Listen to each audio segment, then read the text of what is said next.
Je viens ici à double titre, bien entendu en tant que maître de conférence à l'IEP de Toulouse, mais aussi fort de recherches que j'ai pu mener au sein d'un certain nombre de régimes autoritaires en Asie centrale, en Ouzbékistan, en Birmanie. Et l'objet de ma thèse, il y a quelques années, pas de nombreuses années, mais il y a quelques années, traitait précisément de ce paradoxe qu'il pouvait y avoir entre des initiatives internationales de plus en plus marquées vis-à-vis de ces pays, et cherchant à y soutenir la démocratie, et l'impression que dans un certain nombre de ces pays, de ces situations, rien ne changeait vraiment. Alors la Birmanie change de manière extrêmement rapide récemment, c'est moins le cas pour l'Asie centrale. Et voilà, ce qui m'a animé dans ma recherche, c'est de comprendre ce paradoxe. Comment se développent ces interventions, notamment européennes et américaines? Qu'est-ce qu'elles produisent localement? Finalement, est-ce que soutenir la démocratie à l'étranger, à l'extérieur de ses propres frontières, c'est possible? Pardon. Je réalise aussi que j'ai aussi oublié, bien entendu, mes remerciements à Science Animation et tout le plaisir que j'ai à être ici avec vous. Alors, j'inaugure ce cycle de conférences pour l'année 2016 et comme tout début d'année, c'est un peu l'heure des bilans. Alors, sur les bilans de 2015, on a tous en tête des événements pas nécessairement les plus porteurs d'espoir. Je voudrais néanmoins en soulever deux qui, à mon sens, sont porteurs d'espérance. Le premier, c'est le prix Nobel de la paix, attribué en 2015 au quartet tunisien, au quartet qui a joué un rôle en tant que coalition de société civile pour la transition démocratique en Tunisie. Et ça me semble intéressant, cette attribution du prix Nobel de la paix, à double titre. D'abord, parce que l'on reconnaît ici que la démocratie peut être porteur de pacification. La démocratisation peut entraîner ou pourrait entraîner davantage de paix. C'est le message du comité Nobel. Le deuxième élément que je trouve intéressant dans ce prix Nobel, c'est qu'il a été attribué à des forces dites de la société civile. Autrement dit, ceux à qui on attribuait cette reconnaissance de la démocratisation, ce n'était pas un chef d'État, ce n'était pas un gouvernement, c'était des associations qui avaient décidé de se rassembler au moment d'une crise politique majeure pour essayer d'animer un débat démocratique, animer des institutions politiques et revitaliser ce processus, ce système politique tunisien. Le deuxième événement, qui fait directement écho au discours de Sankara qu'on vient d'entendre, c'est un anniversaire. 2015, c'est les 70 ans de l'ONU. En juin dernier, on a fêté les 70 ans de la Charte de San Francisco, qui a annoncé donc la création de l'ONU. Et à travers ces deux éléments, j'annonce en réalité une sorte d'ambition, de fil rouge pour le propos que je vais essayer de vous proposer ce soir. Cette ambition, c'est de sortir des échelles uniquement territoriales et nationales. C'est également essayer de penser la démocratie hors de ses cadres les plus institutionnalisés, le vote, les institutions politiques, mais essayer de comprendre l'expansion, mais aussi les limites, les obstacles, les mutations et donc les transformations de ce phénomène de démocratisation qui se répandrait à l'échelle internationale. Alors je dis répandrait parce que, pour entamer ce propos, je pars aussi d'un paradoxe. Le paradoxe, c'est d'une part un sentiment assez généralisé de désillusion vis-à-vis du progrès démocratique. Et le progrès, je le mets ici entre guillemets.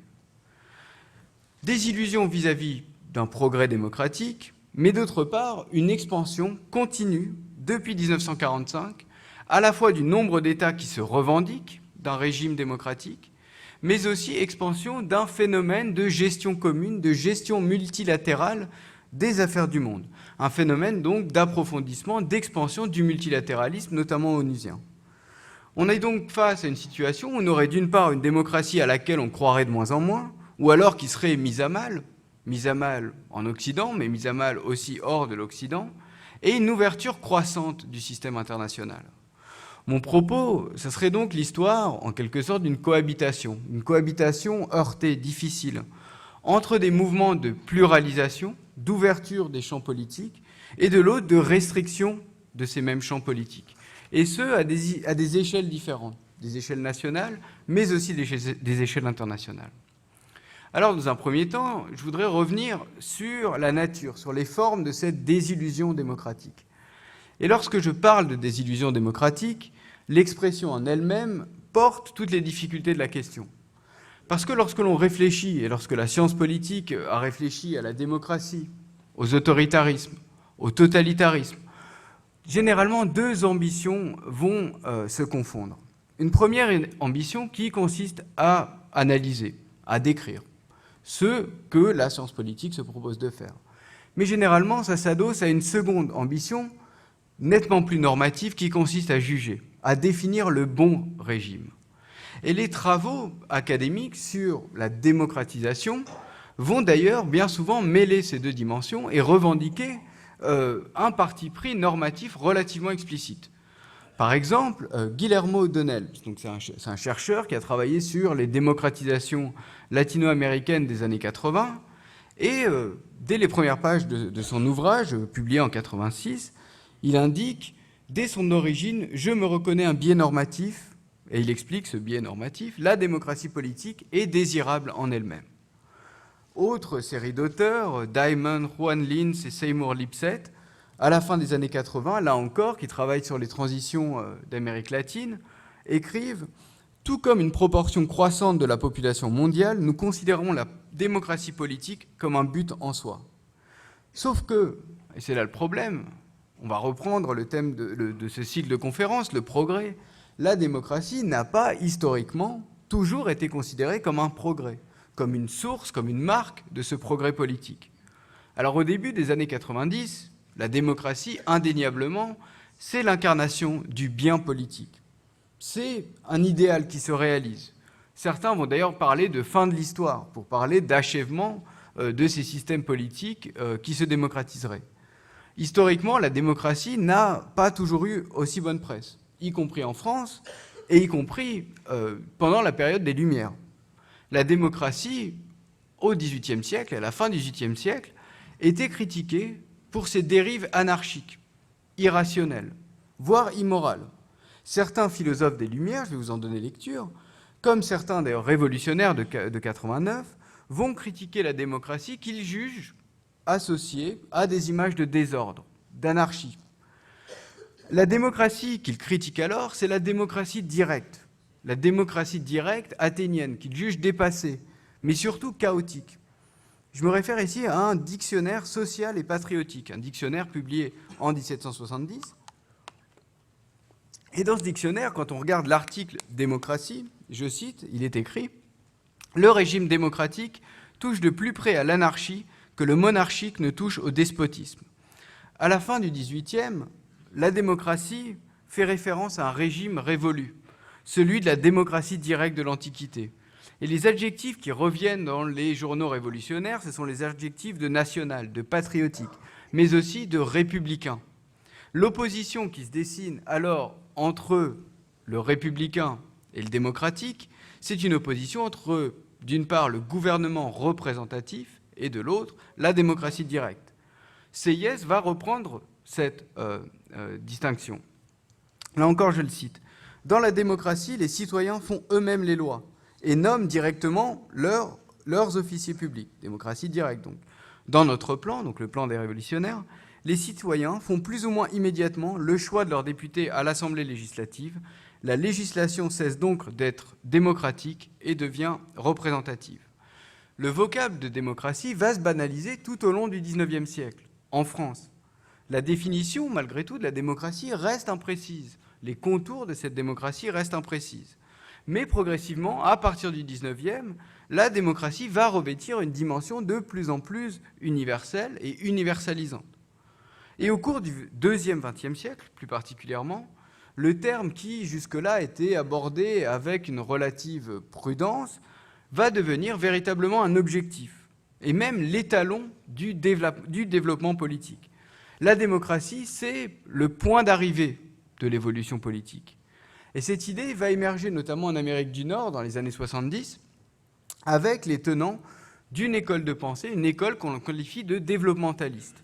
Le principe de cette école développementaliste, c'est de nous dire que tous les ordres politiques suivent un processus de développement comparable.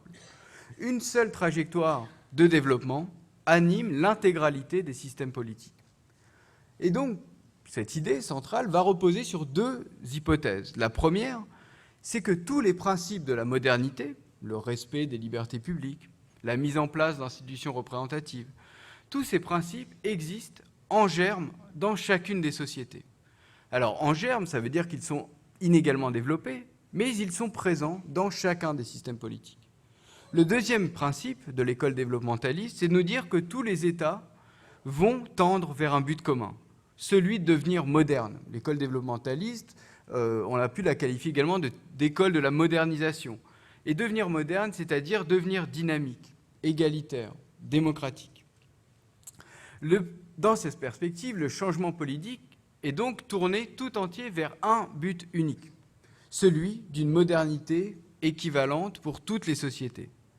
Et c'est donc sans surprise que l'approche développementaliste va imprégner un certain nombre de travaux qui, au début des années 90, vont célébrer ce modèle, ce triomphe du modèle démocratique.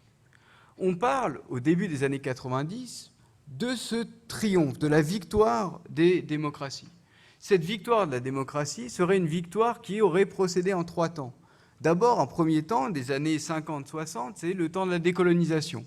Avec la décolonisation s'ouvrait toute une série de promesses de démocratisation pour un certain nombre d'États africains, asiatiques. La deuxième origine et le deuxième moment de cette promesse démocratique, ce sont les années 70. Les années 70 avec l'écroulement de plusieurs dictatures en Europe, l'Espagne, le Portugal, la Grèce, mais aussi en Amérique latine ou en Asie.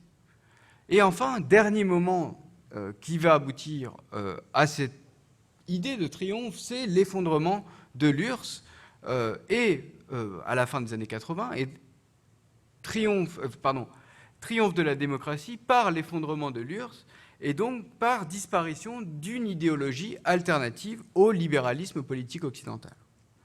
Alors ces 3 temps vont chacun à la fois contribuer à l'augmentation du nombre d'États, mais aussi à l'augmentation de ces promesses démocratiques. Et cette croyance extrêmement vigoureuse au début des années 90 va donner naissance à ce qu'un autre auteur américain, Thomas Carothers, qualifie de véritable paradigme de la transition, c'est-à-dire un cadre d'analyse dominant aux implications extrêmement fortes à la fois pour l'analyse des systèmes politiques, mais aussi pour l'action internationale.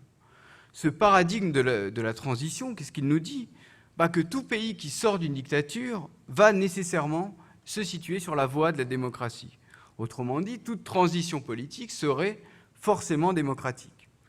La deuxième hypothèse de ce paradigme, c'est que le passage à la démocratie passe par une série d'étapes. La première étape, c'est la rupture avec le régime qui précédait, la chute des dictateurs.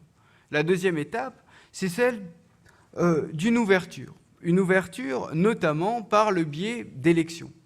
Et la troisième étape, c'est celle de la consolidation, où des réformes institutionnelles vont être mises en œuvre, où la société civile va pouvoir se développer. Les élections, dans ce modèle, comme je l'indique ici, jouent un rôle déterminant dans les transitions politiques. L'idée de ce paradigme de la transition, et le dernier présupposé, c'est que la démocratie ne peut prendre place que dans des États en état de fonctionnement. Et donc, renforcer l'État, c'est aussi, à terme, renforcer la démocratisation. On voit bien tout le problème qu'il y a avec ce postulat, parce que cet optimisme est indéniablement contredit par la réalité. La réalité, au cours de la décennie 90, c'est une tension de plus en plus marquée entre des régimes qui se réclament de la démocratie et d'autre part des principes démocratiques inégalement appliqués, une vigueur démocratique pour le moins contestée. Et on voit bien dans cette tension entre à la fois des institutions et de l'autre côté des idéaux que se joue quelque chose du travail démocratique. Parce que quand on s'intéresse à la démocratie, on est toujours, j'allais dire, pris en étau entre d'un côté des processus, la démocratie au sens de procédure, des processus institutionnalisés, la séparation des pouvoirs, le vote, des garanties qui sont appliquées aux libertés civiles, aux libertés politiques. Et de l'autre, le volet substantiel de la démocratie, la démocratie comme ensemble de normes, de valeurs, de principes communs. Les procédures, ce sont donc ce qui permet de garantir le pluralisme politique. Le pluralisme politique, c'est quoi? C'est des mécanismes destinés à favoriser la libre expression des préférences politiques de chacun, mais aussi l'organisation d'une compétition entre ceux qui postulent pour le pouvoir. La démocratie, c'est aussi un idéal. Et l'idéal de la démocratie, c'est celui d'une participation égale de tous les citoyens à la vie de la cité. Donc d'un côté, la démocratie, c'est une certaine architecture institutionnelle, et de l'autre, c'est un ensemble de normes, de valeurs, d'aspirations, d'injonctions à participer, à voter. Vous voyez d'ailleurs comment on qualifie l'abstention comme déficit citoyen. Et c'est précisément dans l'articulation de ces deux volets, procédure, idéal, qu'il y a tension, et qu'il peut y avoir tension, qu'il peut y avoir hiatus lorsque les procédures démocratiques sont considérées, sont perçues comme n'étant pas à même de garantir ce principe fondamental d'égalité de participation des citoyens à la vie de la cité. Et dès lors que l'on dissocie les procédures de l'idéal, on voit apparaître tout un ensemble de régimes politiques qui se situent à l'entre-deux. Des États qui se revendiquent comme démocratiques, mais où toute une partie des citoyens se trouve exclus du champ politique, où les élections sont truquées, où les contre-pouvoirs sont muselés, mais aussi des situations dites démocratiques où les citoyens se détournent de la vie de la cité. La démocratie, alors, c'est non pas un État, un objectif ou un point d'aboutissement, comme nous le disaient ces penseurs des années 90, mais plutôt comme un degré. À l'image de la Russie, on voit apparaître des démocraties de façade. Mais il existe aussi, au sein de régimes démocratiques, des moments, des pratiques qui peuvent contribuer à une restriction de ce pluralisme politique. Donc ce qui se dévoile progressivement au cours des années 90, ce sont des nuances de démocratie. Et à partir des années 90, on va voir se multiplier toute une multitude de classements de régimes. Des classements, des évaluations qui vont être produites par des ONG, des centres de recherche, mais aussi des administrations nationales, qui vont chercher à attester, à évaluer la vigueur de ces démocraties. Alors, on voit, quand on s'intéresse à l'évolution un peu de ces classements, que les critères qui sont employés vont évoluer. Progressivement, il ne va plus s'agir de s'intéresser uniquement aux élections, mais à l'effectivité des droits politiques, des libertés individuelles, à la vigueur aussi de la participation politique. Et vous avez des classements qui, en fonction du taux de participation aux élections, vont décider d'accorder une place supérieure ou non dans la hiérarchie établie de ces démocraties. Des études qui, jusque-là, étaient donc concentrées uniquement sur l'État, vont inclure des éléments relatifs à l'expansion des médias, des ONG, des sociétés civiles. Chacun de ces classements sont produits sur la base de critères spécifiques. Vous n'avez pas un classement uniforme des démocraties à l'échelle internationale. Mais quand on superpose un peu tous ces différents classements, on se rend compte que les hiérarchies sont globalement proches. Vous avez généralement un groupe de tête où vous avez un certain nombre de pays nordiques, occidentaux. La France, dans ce groupe de tête, va se situer aux alentours généralement de la 20e, 30e place sur environ 170 pays. En bas du classement, vous avez, j'allais dire, tous ceux sur lesquels on s'accorde à dire qu'on est là dans des dictatures extrêmement marquées. La Corée du Nord, l'Iran, la Syrie, l'Ouzbékistan. Généralement, ça c'est la queue de peloton. Mais entre ces deux groupes, vous avez un ensemble aux contours contestés, mal définis, où on va trouver des démocraties à tendance autoritaire, des autoritarismes avec des poches de démocratie, mais aussi des États aux institutions fragiles ou à la situation politique extrêmement instable. On va trouver des pays comme la Turquie, Madagascar, la Russie, qui a priori n'ont pas grand-chose à voir entre eux, mais qui finalement sont dans une situation d'incapacité de soi garantir, de la même manière que les groupes de tête, ces libertés, ces droits civils et politiques dont je parlais. Ce que montrent en fait toutes ces études, c'est qu'une même société, un même État, un même système politique peut passer par différents régimes. Que la chute des régimes autoritaires a pu donner naissance à des démocraties qu'on va qualifier de illibérales, c'est-à-dire strictement formelles. Des démocraties ou alors des régimes où on va organiser des élections, mais sans réel parti d'opposition, des élections qui, ailleurs, peuvent être truquées. L'exemple de l'Azerbaïdjan, alors j'aime bien l'exemple de l'Azerbaïdjan, je sais pas si... il y avait des élections présidentielles organisées l'année dernière. La beauté de la chose, c'est que les résultats ont été publiés par erreur par le ministère de l'Intérieur d'Azerbaïdjan 2 jours avant la tenue du scrutin. Bon, alors ils l'ont retiré, ils ont dit qu'ils voulaient tester un peu la vigueur de la chose, enfin la validité du système. En réalité, les résultats finaux étaient assez proches de ceux qui avaient été communiqués. Ils les avaient quand même un petit peu modifiés parce que, bon, voilà. Mais donc, ce qu'on voit donc là, c'est que la démocratisation n'a rien de mécanique. Et si progrès démocratique il doit y avoir, dans un cycle de conférences sur le progrès, ce progrès n'est en rien naturel. Le paradigme de la transition, dont je vous avais présenté les hypothèses, va alors s'effriter. Et on va voir émerger une appréhension nouvelle de ce qui est de l'ordre du passage à la démocratie, de la transition politique.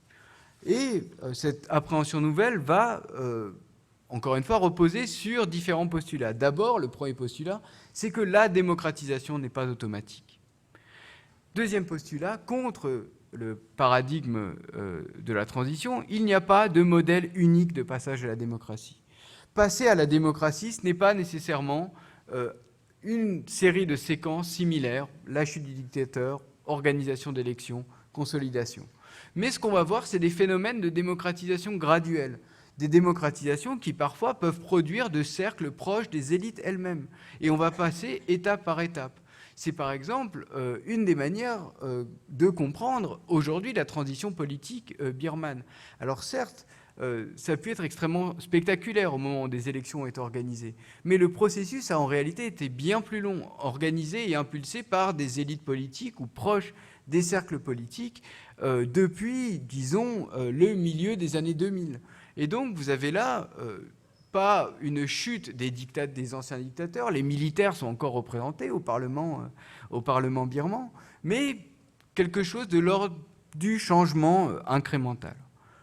Autre remise en cause de ce paradigme de la transition, les élections ne garantissent rien à elles seules. Sans liberté civile et politique, sans contre-pouvoir, sans liberté de la presse, sans réelle opposition, les élections ne garantissent rien. Et enfin, dernière idée, ce qu'on va appeler les ressources cognitives vont jouer un rôle. Alors, qu'est-ce que ça veut dire ? C'est un peu jargonnant, mais c'est qu'une expérience passée du pluralisme politique, même momentanée, même si ça a été court, va constituer un facteur favorable au développement de la démocratie dans le futur. Donc la démocratie, ce n'est pas uniquement la chute de la dictature. Et pour saisir la réalité de la démocratisation, il ne faut pas uniquement s'intéresser à la chute des dictatures, à la chute de tel ou tel dirigeant, mais bien plutôt à la durabilité, au fait que le nouveau régime démocratique va s'ancrer au plus profond de la démocratie, au plus profond dans une société donnée. Je voudrais ici faire référence à un auteur, un politiste espagnol, Juan Lins, qui, un des premiers, va s'intéresser à la sociologie des régimes politiques. Alors, Juan Lins, c'est intéressant. Donc, Juan Lins, il est espagnol et il écrit sur l'Espagne à partir de la fin des années 70. Or, l'Espagne, jusqu'à la fin des années 70, intéressait pas grand monde dans la communauté des politistes. Et l'un des apports essentiels de Juan Lins dans cette analyse des systèmes politiques, ça va être de dépasser une opposition qui serait binaire entre d'un côté les démocraties et de l'autre les régimes totalitaires. Il ne va pas opposer strictement l'un à l'autre, mais nous montrer que les systèmes politiques se situent sur une sorte de continuum, qu'il y a des degrés, et que sur ce continuum, un système politique donné peut évoluer vers davantage de pluralisme politique ou vers davantage de restrictions de ce même champ politique. Le degré chez Lins de mesure de ces différents régimes, c'est celui de pluralisme politique. Ce que nous dit Lins aussi, c'est que le moment de passage à la démocratie est un moment extrêmement délicat. Pourquoi ? Parce que Lins écrit que les démocraties naissent rarement avec une légitimité totale. Je vais vous citer le passage. Pour que ses citoyens croient en la démocratie, lui fassent confiance, la considèrent comme un régime solide, susceptible de les protéger et d'améliorer leur existence, il importe qu'elle démontre au plus vite son efficacité dans l'action quotidienne et son efficience à plus long terme. va le dire plus simplement, pour qu'elle puisse durer, il faut que le passage à la démocratie se traduise par une amélioration substantielle des conditions de vie des citoyens, mais aussi de l'efficacité de l'action politique. Et c'est alors parce que la démocratie va durer qu'elle sera à même de résister d'autant plus efficacement aux attaques qui pourraient la viser. La démocratisation, alors, ne repose donc plus uniquement sur la transition politique, mais bien plutôt sur le fait qu'elle soit consolidée. Il y a démocratie lorsqu'elle devient le régime sans alternative réellement imaginable aussi bien pour les élites politiques que pour les membres d'une société. Et ce retournement de perspective va avoir deux implications extrêmement fortes. D'une part, sur la manière d'analyser les régimes politiques. Désormais, penser la démocratisation, ce n'est pas la même chose que penser la chute des dictatures. Et d'autre part, cette nouvelle perspective va soulever un défi pour l'action internationale. Parce que dès lors qu'on va vouloir soutenir la démocratisation, soutenir le passage à la démocratie, promouvoir hors de nos frontières la démocratie, on ne peut plus uniquement se concentrer sur les gouvernements.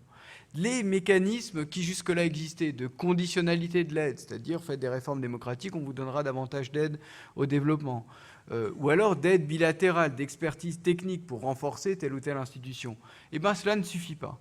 Et à ces mécanismes, il va falloir adosser des initiatives cherchant à impliquer davantage les populations locales, à développer ce que l'on va appeler les sociétés civiles locales.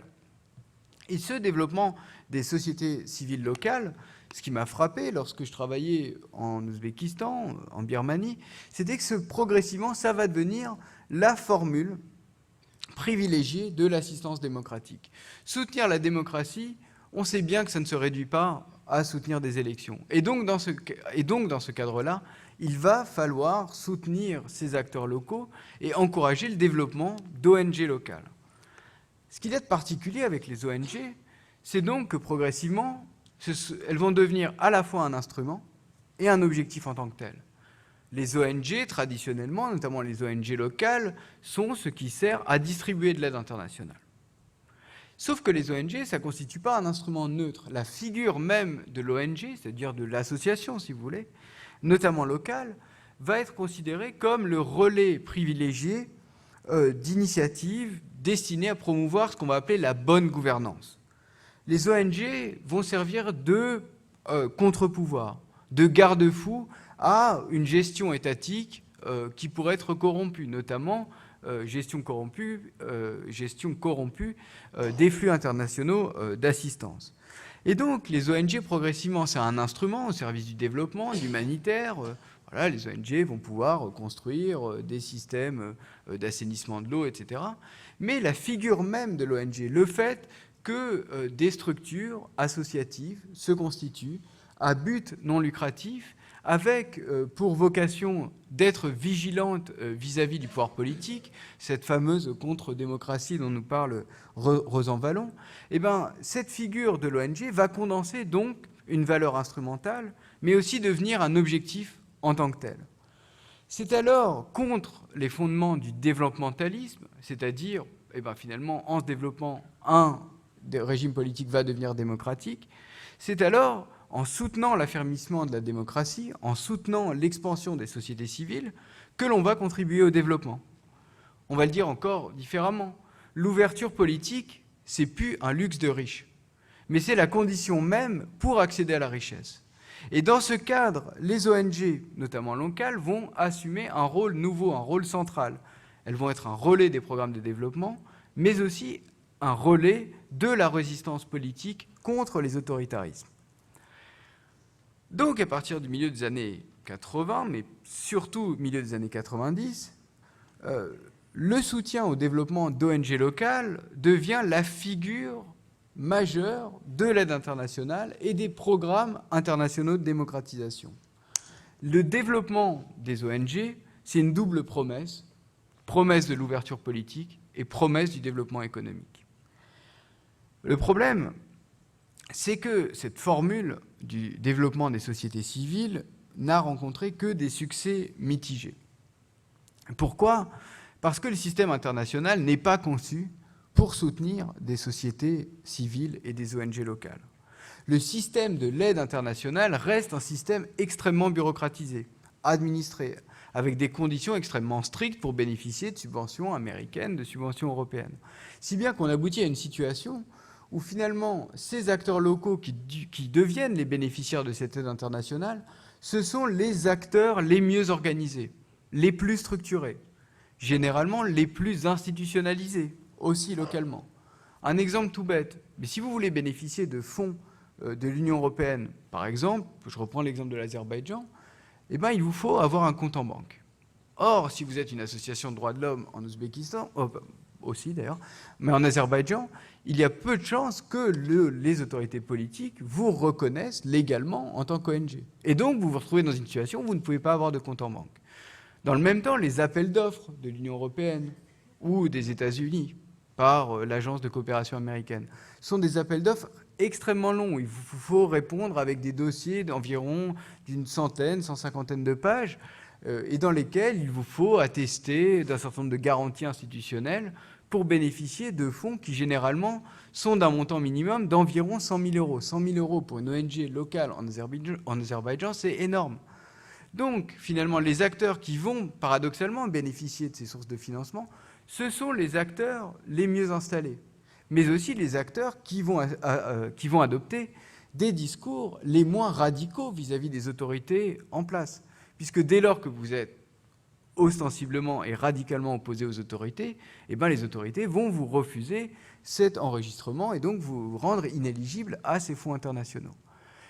Alors vous allez me dire, mais on a bien vu qu'il y a un certain nombre de soulèvements, de révoltes, les printemps arabes en étaient une illustration, mais en Birmanie également. Souvenez-vous de 2007, de ces manifestations de moines dans les rues de Rangoon. Le paradoxe, c'est que finalement, tous ces mouvements qui ont pu émerger n'étaient que très marginalement bénéficiaires de l'aide internationale. Et que ces mouvements sociaux étaient passés, j'allais dire, un peu sous les écrans radars de ces schémas de l'aide internationale extrêmement administrés, extrêmement bureaucratisés.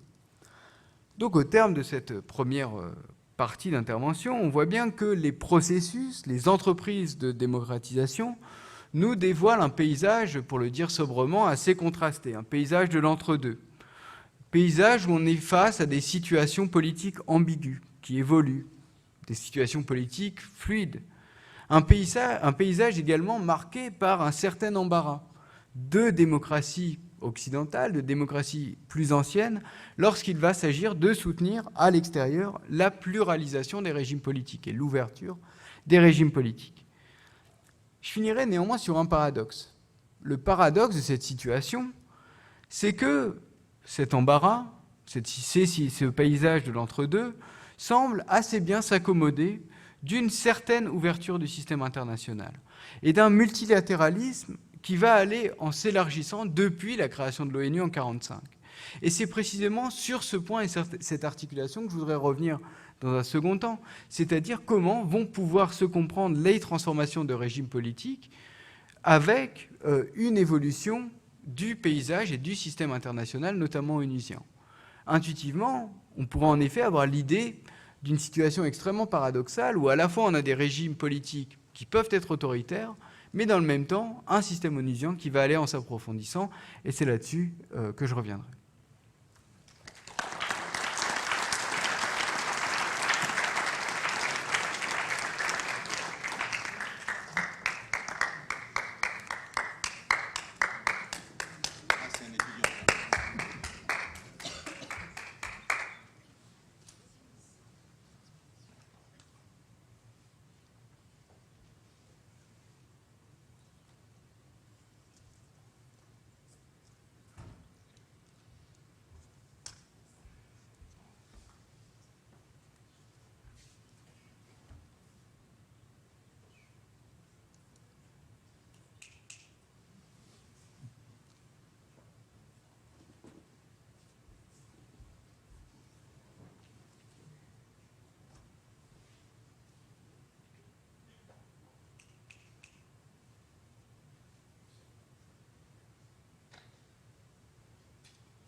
Alors, où on en était?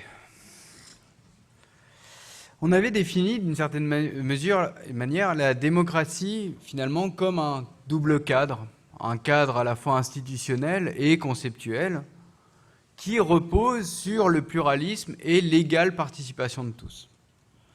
Et d'une certaine manière, le multilatéralisme rappelle ce même principe. Le multilatéralisme, c'est à la fois une méthode et une politique. La méthode, c'est la concertation à plusieurs, à plus de 2 États. Une concertation qui existe d'ailleurs depuis bien longtemps, depuis en tout cas le Congrès de Vienne de 1815. Le Congrès de Vienne en 1815, c'était bien une rencontre à plusieurs États afin d'élaborer une ébauche de sécurité collective. Donc pour ce qui est de la méthode, de 1815 à aujourd'hui, il n'y a rien de vraiment nouveau. Ce qui change à partir de la deuxième moitié du XIXe siècle, et encore plus avec la création de la Société des Nations et de l'ONU, c'est que le multilatéralisme devient une politique. C'est-à-dire une concertation à plusieurs, mais tournée vers la recherche d'objectifs convergents et d'intérêts communs. En d'autres termes, le multilatéralisme va devenir une valeur, un principe de coopération, et non pas uniquement une situation de négociation. Et cette méthode, cette politique, vont s'institutionnaliser de manière spectaculaire avec l'ONU. Ce qui nous permet alors de transposer la question de notre conférence. Dire que le monde serait de plus en plus démocratique, c'est aussi s'interroger sur la capacité d'une organisation internationale universelle comme l'ONU à construire une forme de démocratie à l'échelle supranationale. L'expansion et l'extension du multilatéralisme onusien constituent-ils alors un levier d'égalisation entre les membres de l'ONU? On peut poser cette question et la décliner de 2 manières différentes. L'ONU parvient-elle à limiter les politiques, les velléités de puissance des plus gros? Et dans le même temps, est-ce que l'ONU peut être un levier d'émancipation pour les plus petits? Bref, quels sont les rapports que vont articuler à la fois le multilatéralisme et la puissance? Au lendemain de la Seconde Guerre mondiale, le multilatéralisme va entretenir une relation paradoxale avec la puissance. Le multilatéralisme, c'est d'abord un cadre qui reproduit l'inégalité des États. Au lendemain de la Seconde Guerre mondiale, le multilatéralisme onusien, c'est un multilatéralisme d'État et un multilatéralisme hiérarchique. Hiérarchique à la fois en droit, mais aussi en fait. En droit, un grand nombre d'organisations vont donner à certains États des droits privilégiés. Alors ici, on va penser aux 5 membres permanents du Conseil de sécurité et à leur droit de veto. Mais on peut penser aussi à la répartition des droits de vote au sein d'instances comme la Banque mondiale ou le FMI. À plusieurs reprises, le multilatéralisme va alors accentuer les différences de statut entre les grands, les moyens et les plus petits. Dans les faits, on va aussi retrouver des différences et cette hiérarchie. Certains pays vont disposer d'un vaste réseau diplomatique. Et donc, du fait de leur réseau diplomatique, ces pays vont être en mesure de participer aux différentes enceintes multilatérales, notamment par le biais de représentations permanentes auprès de ces organisations. Pour ce qui est de l'ONU, par exemple, la taille des ambassades des différents membres de l'ONU va varier entre 2 membres de personnel ou 148 personnes qui y travaillent. À l'OMC, on va estimer que seuls environ 10 pays ont les ressources diplomatiques suffisantes pour participer aux centaines de réunions qui vont se dérouler chaque année dans l'organisation. Et c'est à partir de ce constat que certains penseurs classiques des relations internationales vont nous dire que la coopération multilatérale est impossible. Les institutions internationales se contentent de refléter des rapports de puissance. Les organisations internationales sont à la fois inégalitaires en droit et en fait, et donc ne vont que traduire institutionnellement des hiérarchies sans les modifier. D'ailleurs, dans le contexte de l'immédiat post-guerre froide,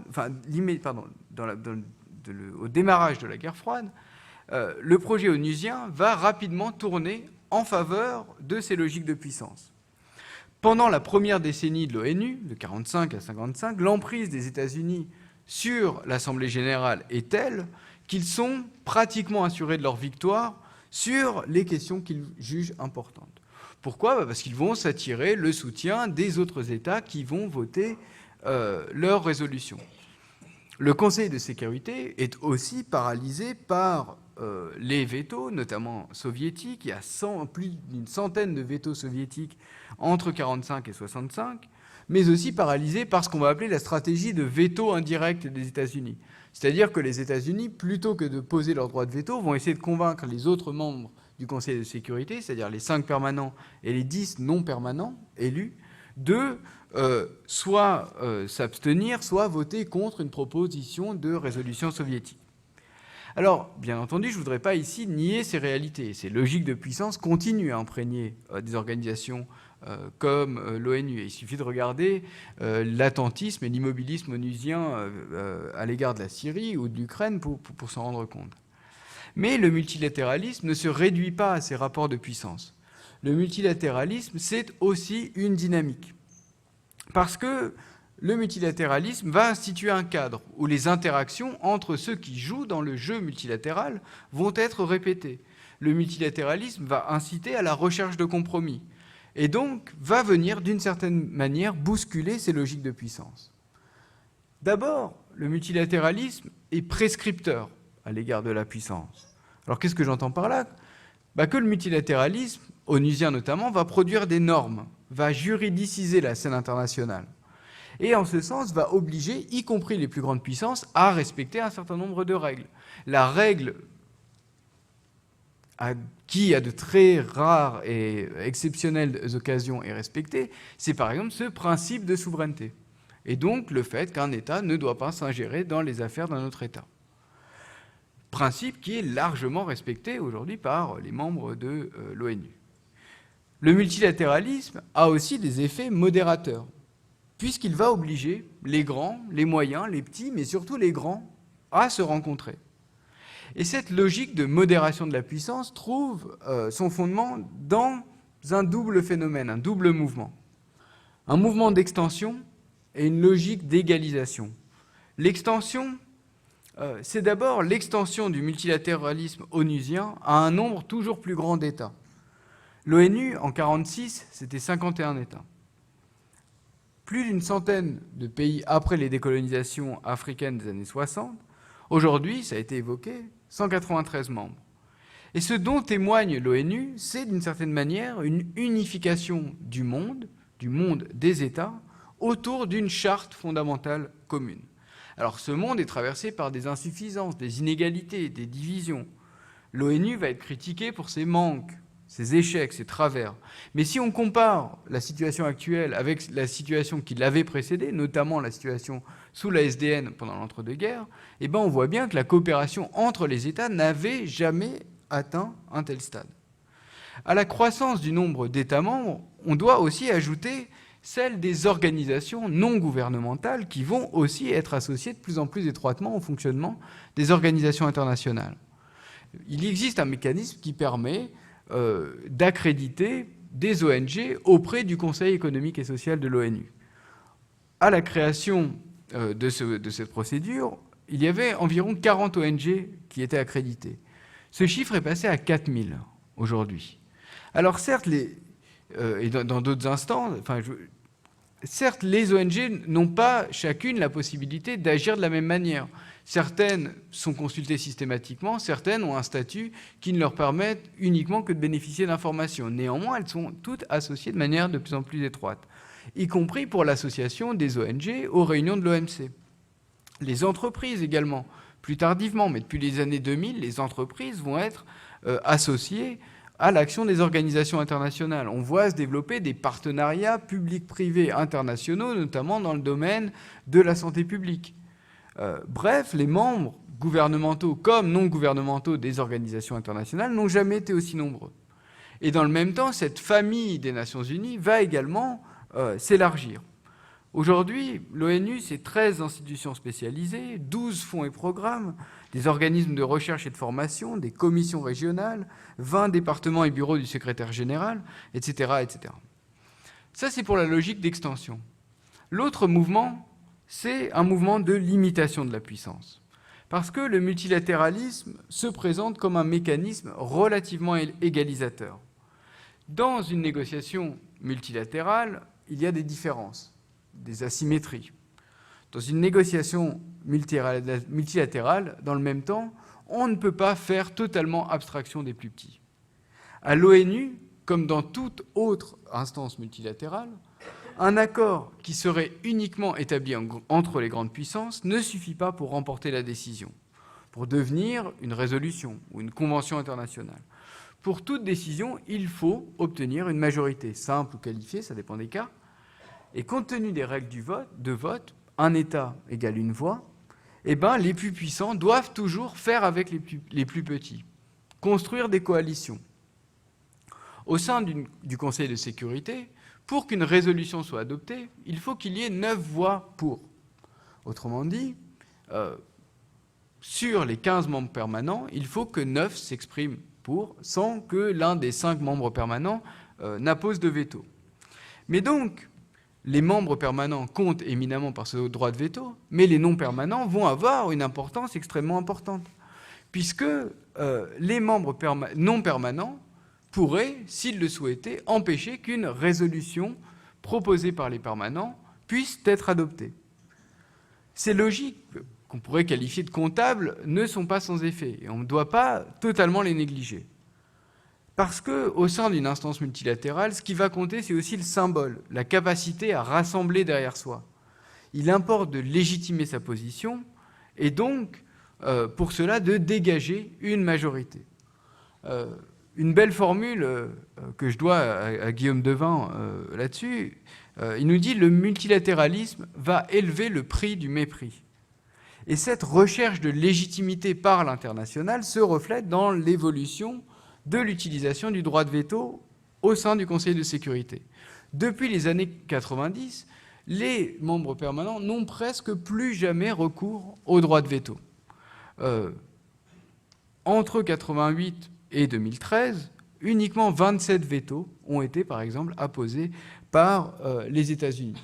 Et des vétos qui avaient trait avec une situation particulière, la situation au Moyen-Orient, où ça c'était 22 cas sur 27, et dans les 5 cas restants, des situations relativement exceptionnelles. La logique numérique, cette logique comptable dont je vous parlais, n'induit pas uniquement que la voix des plus petits va compter. Les plus petits, mais aussi les plus nombreux, les pays les moins avancés, les pays en développement, les pays très peu peuplés, disposant parfois de revenus nationaux pas très élevés, eh ben, peuvent, par le jeu onusien, s'opposer, voire s'imposer aux plus puissants.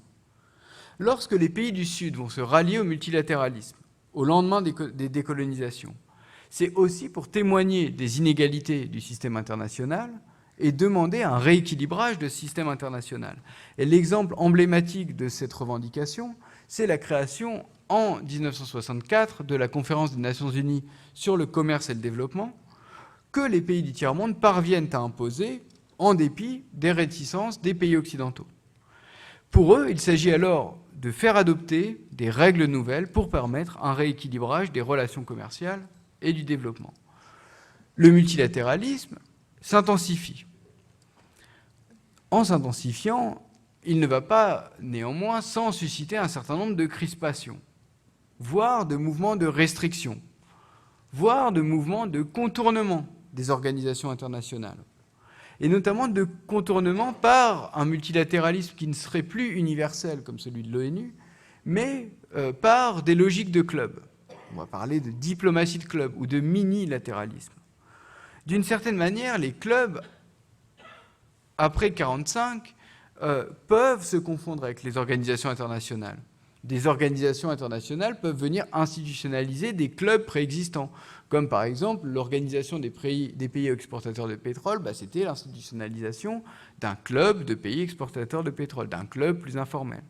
Mais depuis les années 70, on voit une dynamique nouvelle, à savoir la constitution de clubs des principales puissances économiques. À côté donc d'organisations internationales à vocation régionale ou universelle, vont se développer une sorte de club mondial des pays économiquement les plus puissants. Et ce club mondial, c'est le G6, devenu G7, devenu G8. Alors, une fois que Poutine n'est plus venu, c'est redevenu le G7. Et le G7, c'est un club parce que, contrairement à une organisation internationale, le G7 n'a pas d'organisation. Le G7 n'a pas de structure permanente. Il n'y a pas de charte du G7, il n'y a pas de siège. Le G7, c'est une réunion annuelle des dirigeants. Et à l'origine, ces sommets devaient permettre d'échanger principalement sur des questions relatives à la situation monétaire et économique. Dès 1977, le G7 va cependant abandonner le terme d'économique et se mettre à traiter de tout un éventail de questions. Des questions qui peuvent avoir trait au terrorisme, à la guerre en Bosnie, voire à l'environnement. Bref, le G7 s'élargit pour progressivement constituer une sorte de directoire des puissances mondiales. Lorsqu'il se constitue, le G7, dès son origine, les membres cherchent à s'éloigner des bureaucraties, à se dégager des logiques des administrations internationales, à se dégager de leur lourdeur et à revenir, dans une certaine mesure, à un multilatéralisme plus informel. On a tous en image ces images de dirigeants du G7 qui, volontairement, nous montrent à quel point ils n'ont pas mis de cravate ce jour-là, qu'ils sont décontractés. J'aurais pu vous présenter cette image, mais vous avez sans doute vu des dirigeants du G7 en train de regarder un match de foot, de surjouer l'enthousiasme face à un match de foot. Et donc, on voit comment la décontraction est surjouée, comme si on avait l'envers de cette lourdeur onusienne, de ces bureaucraties extrêmement lourdes, de ces routines des administrations internationales. Le langage qui est d'ailleurs utilisé dans les communiqués finaux des G7, des G8, est toujours marqué par une forme de bienveillance, de conciliation. Le G7 ne va jamais imposer. Dans la terminologie qui est employée, le G7, il souligne, il invite, il recommande. Le but du G7, du G8, dans une certaine mesure, c'est de rassurer. De rassurer l'opinion publique, mais aussi de rassurer les marchés, principalement sur la solidité de ce club. Le problème, c'est qu'à mesure que le G7 et le G8 se réunissent, de plus en plus, il va s'apparenter à une sorte de directoire des grandes puissances. Et donc, va focaliser un certain nombre de contestations. D'une part, de la part des États qui n'en font pas partie, mais aussi de la part de mouvements citoyens, de mouvements altermondialistes, qui vont critiquer le G7 pour son manque de représentativité. Et le G7 n'étant pas représentatif, il serait donc illégitime. Le G7 va donc s'élargir en 1999, va devenir le G20. Alors, le G7 continue, mais le G20 est créé en 1999. Le G20 représente alors 85% de l'économie mondiale et 2/3 de la population mondiale, afin de satisfaire à ces mêmes critères de représentativité. L'extension du G7, la création du G20, n'a pas suscité une ferveur généralisée. Au contraire, on va assister à 3 types de réactions face à la constitution du G20. Pour certains, il faut condamner le G20, qui n'est rien d'autre qu'une nouvelle aristocratie mondiale. Et plutôt que le G20, il faudrait revenir et intensifier le poids, les capacités d'action d'organes comme l'Assemblée générale des Nations unies ou le Conseil économique et social de l'ONU. Pour d'autres, généralement les membres du club ou les invités occasionnels du club, le G20 pourrait davantage jouer un rôle de catalyseur du système international. Autrement dit, on se réunirait d'abord dans le G20 pour impulser des nouvelles dynamiques, dessiner des grandes orientations qui seraient alors, par la suite, discutées au sein d'instances comme l'Assemblée générale ou l'ECOSOC. Enfin, vous avez un autre groupe de pays, généralement des puissances moyennes, le Chili, le Sénégal, le Vietnam, le Qatar, qui vont préconiser un G20 à géographie variable, et donc qui associerait les pays en fonction de l'agenda, et un G20 qui serait ici strictement subordonné au fonctionnement de l'ONU. En tout état de cause, et j'allais dire, la pluralité de ces réactions nous le montre, on ne peut pas réduire la constitution de ces clubs à la contestation des organisations internationales. Aujourd'hui, tout État est membre d'un club. Les clubs prolifèrent. Et à l'intérieur même de l'ONU, vous avez le G77, dont certains pays sont membres d'autres clubs, etc., etc. Ce que les clubs nous montrent, et ces transformations du multilatéralisme, qui s'étend, mais dans le même temps se rétrécit dans ces clubs, c'est plutôt des évolutions vers des configurations plus souples, des partenariats moins contraignants entre États. Alors, peut-être en conclusion de ce propos général, comment penser à la fois le devenir de la démocratie et ce que l'on pourrait qualifier d'acquis du multilatéralisme. Le multilatéralisme, d'une part, est loin d'échapper à un certain nombre de critiques. Des critiques qui proviennent de sources diverses, des États du Sud, des ONG, des puissances moyennes, tous ces exclus des clubs multilatéraux. Mais il est peu probable que ce multilatéralisme disparaisse des pratiques de coopération internationale.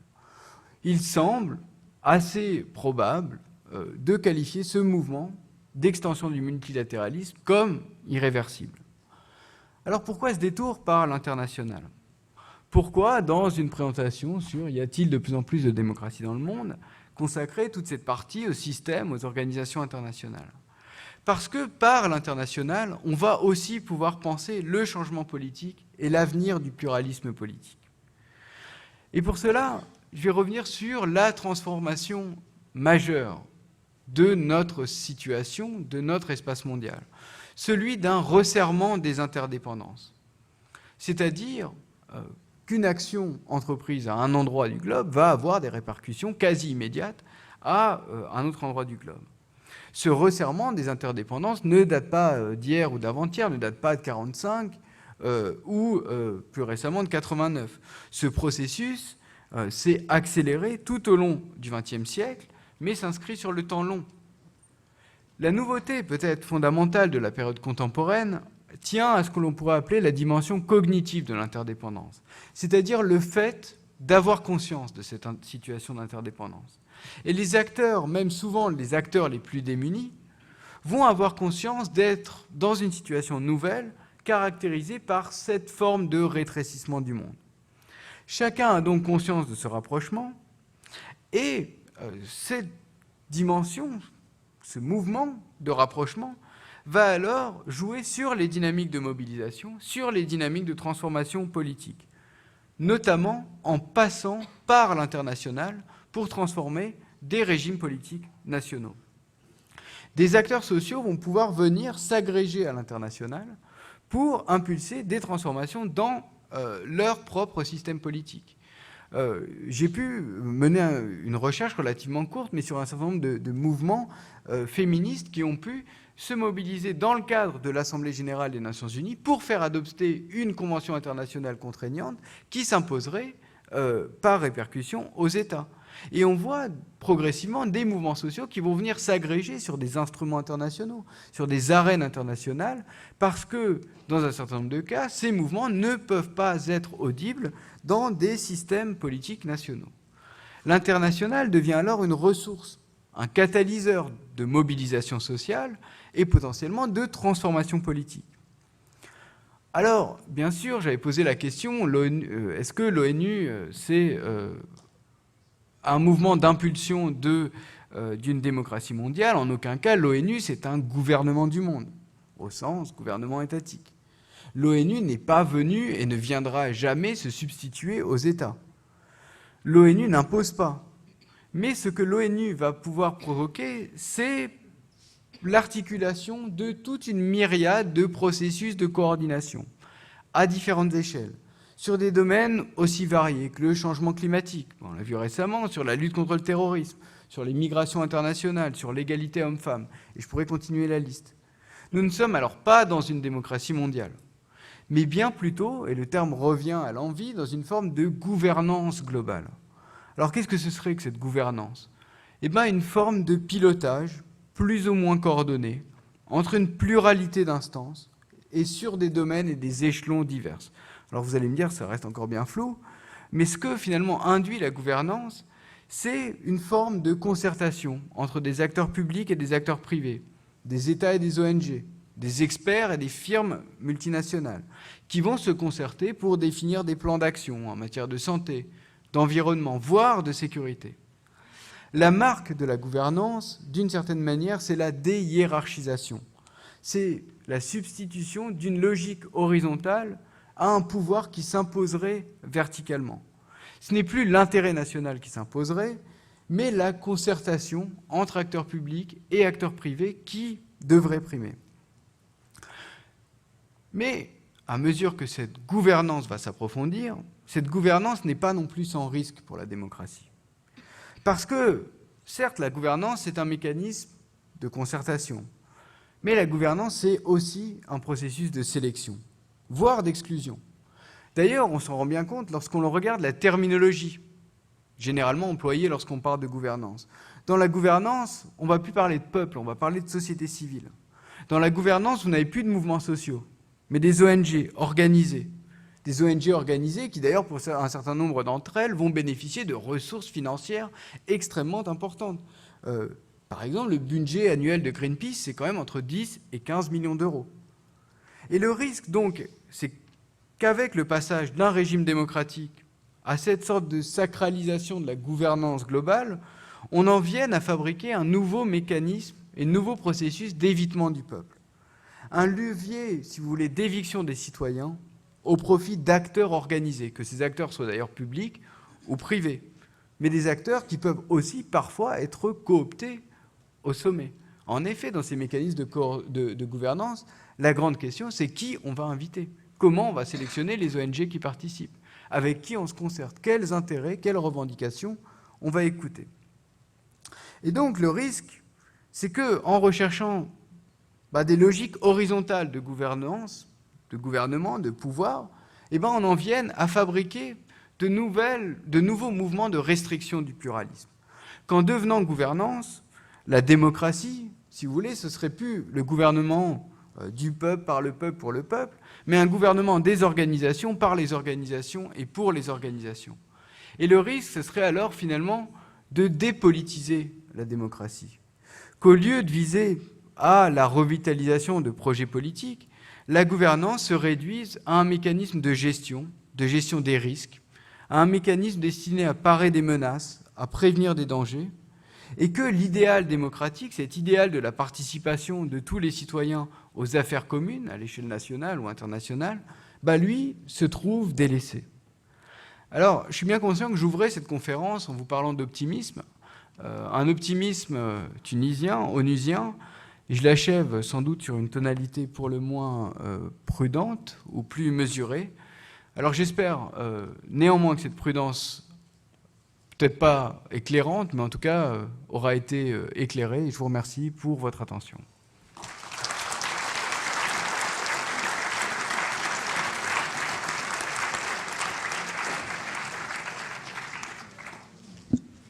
Merci beaucoup pour cette brillante analyse. Et je vais demander aux deux intervenants de me rejoindre.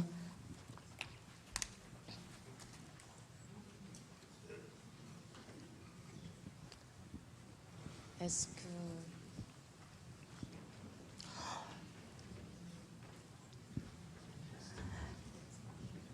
Merci.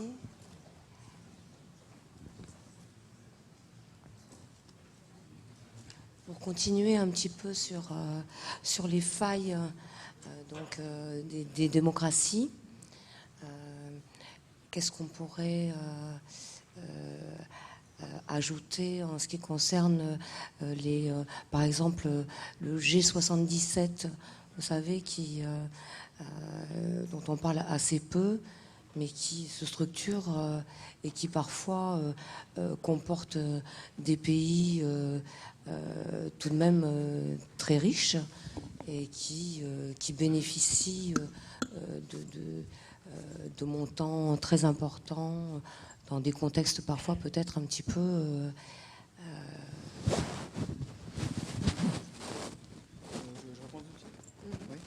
Alors juste le G77, c'est, si vous voulez, la version actualisée du mouvement des non-alignés à l'ONU. Le G77 est intégré aux travaux de l'ONU. Donc c'est un groupe qui compte plus que 77 États. On est, je crois, selon les décomptes, à près d'une centaine.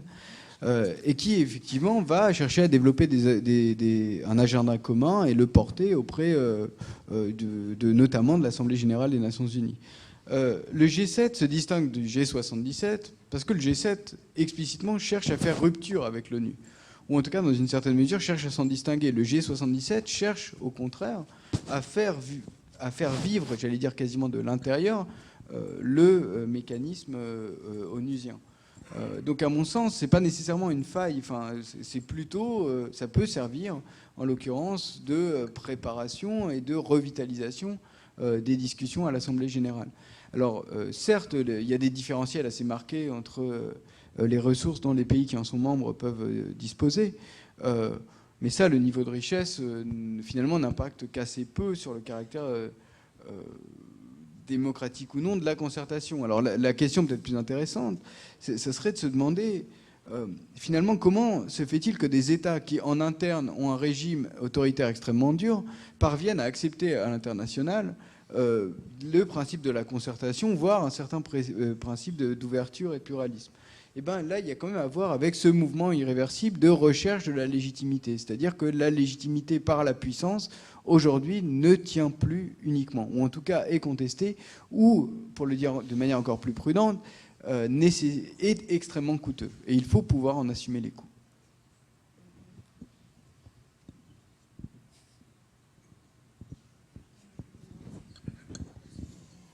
Donc, Oui. une limite peut-être dont on peut parler de la démocratie dans la société civile. Pardon, vous voulez... Ah, oui, si on peut donner la parole. Non, on peut donner la parole tout de suite à la salle. Ah. On m'entend pas? C'est bon là? Donc, dans le cadre de la société, ah oui, la différence. Dans le cadre de la société civile elle-même, donc il y a des limites à la démocratie. Vous disiez en France par exemple ou ailleurs, enfin bon, et au niveau mondial, on se retrouve avec notamment un petit peu la dictature d'Internet, enfin les réseaux sociaux qui prennent, si vous voulez, énormément de droits de regard sur énormément de sujets dans la vie des gens, et dont l'immédiateté aussi joue un rôle important. Est-ce que ça va pas, dans le temps, jouer un rôle sur la démocratie elle-même, civile? Oui. Civile. Alors, sur la société civile, moi, ce qui m'avait frappé quand quand je côtoyais un peu ce milieu, pour le coup, pas en France, hein, mais dans les pays sur lesquels j'ai pu travailler, c'est que ces tendances à la restriction du pluralisme se vérifient dans la société civile. C'est-à-dire que dans ces ONG organisées, vous avez une sorte on va le dire, d'aristocratie ou d'oligarchie des ONG les plus puissantes, de ceux qui savent manier les réseaux de l'aide internationale, de ceux qui savent manier le langage des bailleurs de fonds, de ceux qui savent se faire entendre. Donc effectivement, là encore, société civile ne suppose pas un pied d'égalité parmi tous ceux qui participent. C'est le cas aussi en France, hein. Enfin, c'est pas propre à ces pays. Alors après, en ce qui concerne les réseaux sociaux, vous avez eu... Enfin, traditionnellement, on a pensé les révolutions et les changements politiques en lien avec les réseaux sociaux. C'est assez intéressant, et on a généralement attribué des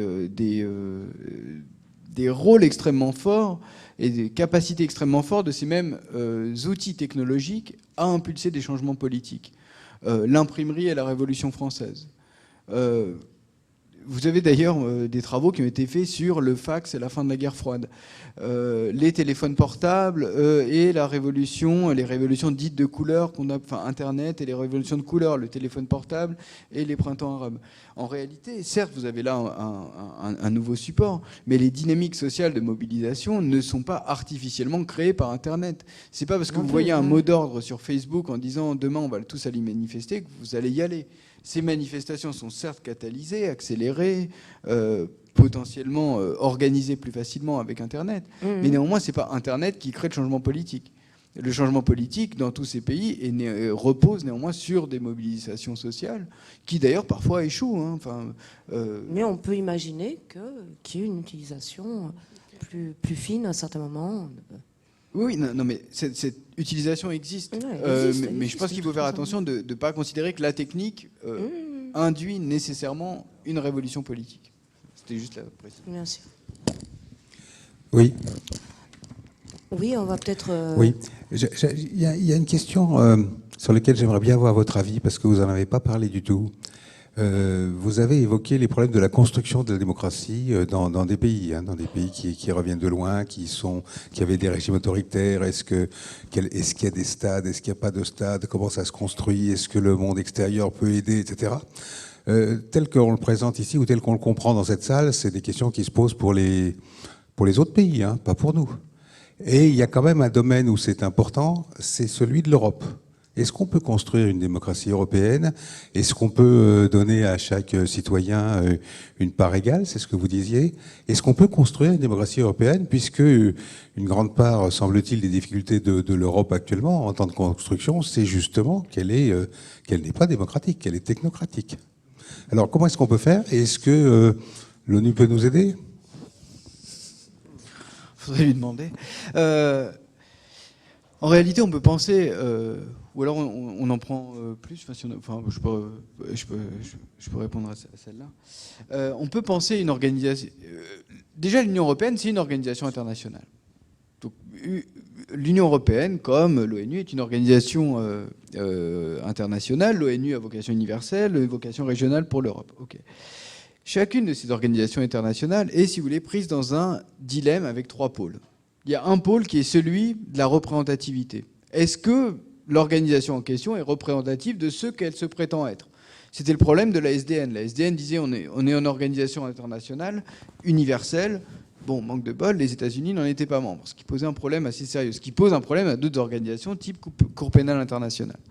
L'autre pôle, c'est celui de la légitimité. C'est-à-dire, est-ce que l'organisation en question est légitime dans son action? Une légitimité qui peut avoir, avec, vous l'évoquiez, ses procédures internes. Est-ce qu'il y a suffisamment de transparence? Mais aussi au niveau de ses résultats. Est-ce que l'Union européenne, si on regarde ce pourquoi elle a été créée, est parvenue à ce pourquoi elle a été créée? Et l'autre pôle, c'est celui de l'efficacité. C'est-à-dire, l'Union européenne fonctionne-t-elle de manière efficace? Et on pourrait se demander, une manière de répondre à votre question, c'est finalement de dire que la question en appelle d'autres.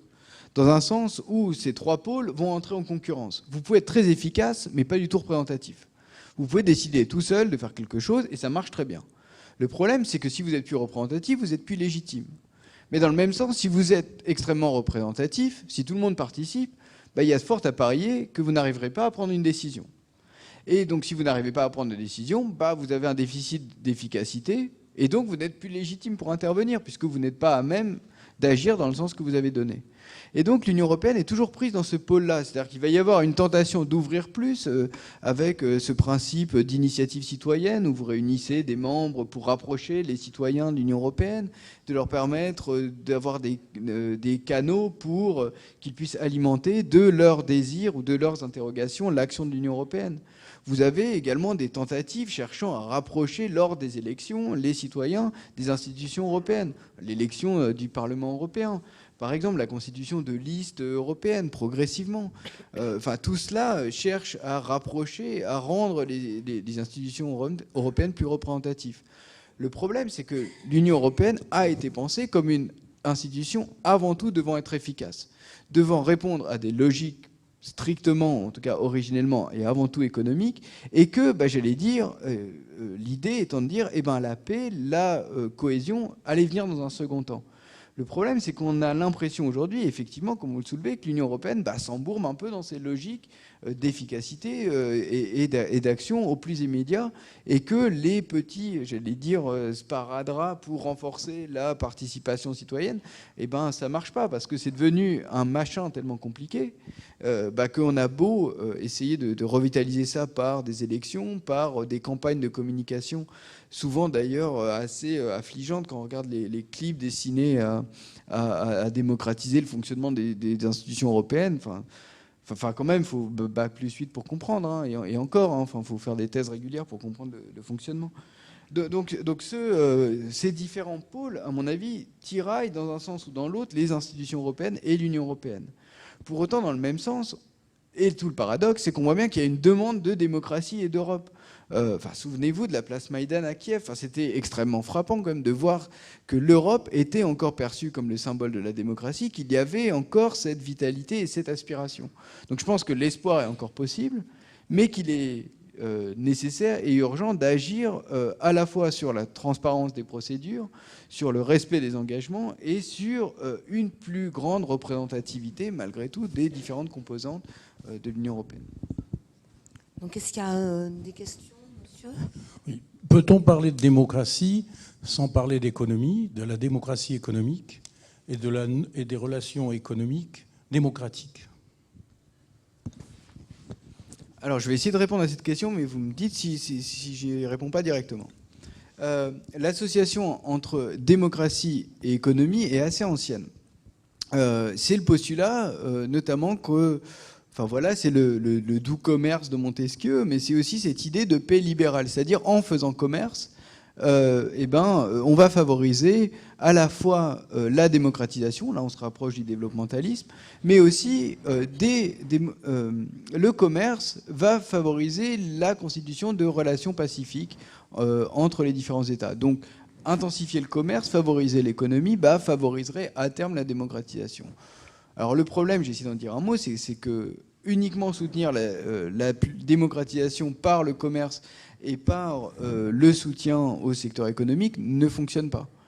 Et que par démocratie économique, alors je ne suis pas sûr de ce à quoi ici vous faites précisément référence, mais pourrait tend à se traduire justement par cette implication accrue des acteurs privés dans les processus de mode de décision, pour le coup, proprement politique. Et donc là, je pense que l'économie a effectivement un rôle extrêmement majeur parce que, quoi qu'on en dise, un État qui ne fonctionne pas, un État sans ressources, est un État pour lequel la démocratie est vouée à l'échec. C'est ce que nous disait Linz, c'est-à-dire si la démocratisation ne se traduit pas par des améliorations des conditions de vie des citoyens, assez rapidement, ça ne va pas les convaincre.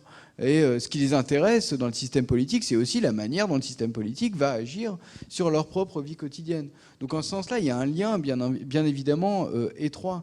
Le problème, ça serait de considérer que mécaniquement, plus un pays est riche, plus il serait démocratique. Et là, on voit bien tout le nombre d'États qui attestent du contraire. D'autres questions dans la salle ? Peut-être on peut en prendre plusieurs.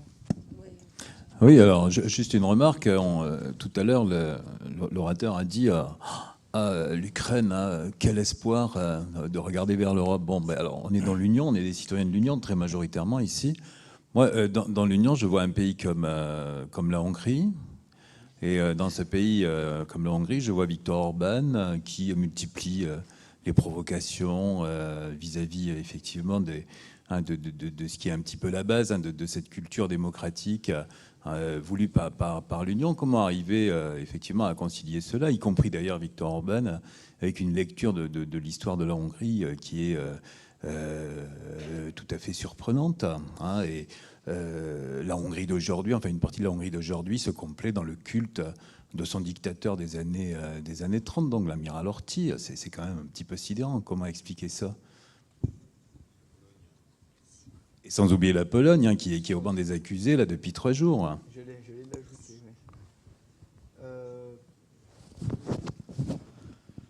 oui. Oui, c'est sidérant. Alors, il y a un mécanisme prévu. On peut exclure un membre de l'Union européenne. Ça ne se passera jamais. Et le problème, c'est donc le décalage qu'on a entre ce que l'Union européenne se prétend être, c'est-à-dire non pas uniquement une communauté économique, mais aussi une communauté de valeurs, et le fait qu'en pratique, ça ne se vérifie pas. Donc effectivement, quand on va penser à des dictateurs, on n'a pas besoin d'aller généralement très loin. Et voilà, la Pologne, comme la Hongrie, en est une marque. Alors comment penser qu'on peut avoir dans un pays comme la Hongrie le retour à des systèmes autoritaires ? Ça a été analysé par un auteur qui parle du principe de la vague. Il nous dit les démocratisations procèdent par vague. Il nous dit il y a une première vague qui suit les décolonisations, une deuxième vague après la chute des dictatures européennes, puis une troisième vague qui serait celle de la chute de l'Union soviétique. Et il me dit le problème, c'est qu'après chaque vague, on a un mouvement de reflux. C'est-à-dire un pays va se démocratiser et puis il va y avoir des tentations autoritaires. Et les tentations autoritaires en Pologne, puisque vous y faisiez aussi référence, sont ici pas récentes. Enfin, ça fait un certain temps quand même qu'un certain nombre de discours autoritaires refont surface dans le pays. Et ça a à voir en fait avec toute la difficulté de ce moment qui est celui de la consolidation de la démocratie. C'est-à-dire que pour que ça marche, eh ben, il faut que ça dure. Mais pour que ça dure, il faut que ça marche. Alors, c'est un peu l'œuf ou la poule, mais c'est-à-dire que quand bien même, c'est que moins le changement de régime se traduit par des améliorations concrètes, plus la tentation de remettre en cause en bloc le système démocratique, et y compris la légitimité de principe du régime, va grossir. Et c'est ce sur quoi vont prospérer un certain nombre de populismes dans des situations post-autoritaires. Enfin, c'est le cas en Hongrie, sur des pays que je connais un peu mieux, en Caucase et en Asie centrale, c'est extrêmement fréquent. Et ces mêmes pays qui étaient... je travaillais sur le Kyrgyzstan. Le Kyrgyzstan, c'est fabuleux. Le Kyrgyzstan, on appelait ça la Suisse de l'Asie centrale dans les années 90. Alors pourquoi la Suisse de l'Asie centrale ? Parce qu'on se disait c'est le pays où on va mettre en place la démocratie. Enfin, il y a des montagnes aussi, mais aussi parce que c'est le pays dans lequel on va mettre en place des modes de démocratie directe, il y a une vraie alternance politique, etc. etc. Et idem, il y a une sorte de retour autoritaire vis-à-vis duquel la communauté internationale est extrêmement désarmée. Enfin, on ne sait pas trop quoi faire. On fait des ateliers de formation, des choses comme ça, mais finalement, on est assez démunis sur ces questions-là, à part sur le plan symbolique. Bon, donc une autre question peut-être. J'en avais une autre qui pourrait compléter ce qui était dit tout à l'heure sur la démocratie et le commerce. Est-ce qu'il n'y a pas un danger très important actuellement des fameux traités internationaux, c'est-à-dire très précisément les ALE, c'est-à-dire les accords de libre-échange, il y en a à peu près 3000 dans le monde, et qui sont en train de dominer le monde, non seulement sur le plan purement commercial, mais aussi sur les normes sociales et les normes environnementales. Est-ce qu'il n'y a pas un danger majeur? Et je pense précisément actuellement au traité qui est en train d'être travaillé, qui est le traité transatlantique.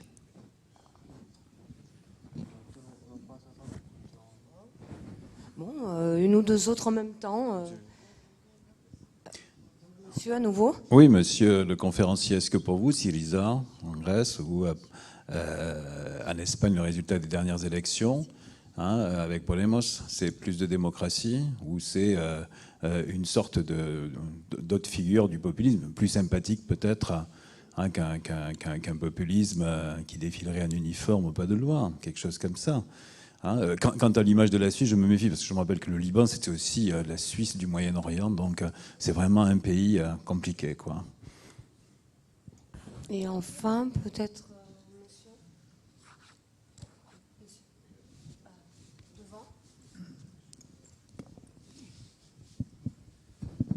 Alors, j'ai une question un peu bizarre. Bien sûr, quand on parle de démocratie, on valorise le fait d'une majorité. C'est-à-dire qu'on va voter et puis ceux qui sont les plus nombreux ont raison. Or, il ne me paraît pas, personnellement, dans ma petite comprenoir, il ne me paraît pas que le fait d'être très nombreux à défendre un point de vue valide ce point de vue. On peut être très nombreux à se tromper. Et peut-être même des gens extrêmement minoritaires pourraient détenir la clé d'un avenir beaucoup plus intéressant que simplement l'acquiescement majoritaire. Excusez-moi. Je ne sais pas ce que vous en pensez. Une quatrième question par le groupe PM. En fait, ce n'est pas vraiment une question. C'est-à-dire, ça rejoint un peu la question qu'il y avait là-haut sur les problèmes avec les échanges commerciaux et puis les tensions aussi économiques qu'on peut avoir. C'est-à-dire, quand un pays ne va pas bien économiquement, c'est vrai qu'on a tendance à perdre un peu de démocratie. Et surtout, ce que je voulais dire, c'est que la partie artistique était vraiment fabuleuse. Moi, j'ai trouvé l'interprétation de la démocratie très, très pointues, très efficaces, c'est-à-dire ces mouvements saccadés. On voit l'émergence d'une démocratie, il faut qu'elle vienne par à-coups. C'est ce que vous nous avez dit en tant que conférencier, et c'est ce qui a été interprété. C'est main tendue, c'est fardeau qui se retrouve. Enfin, c'était vraiment fabuleux. Voilà, je voulais rendre hommage aussi à la partie artistique.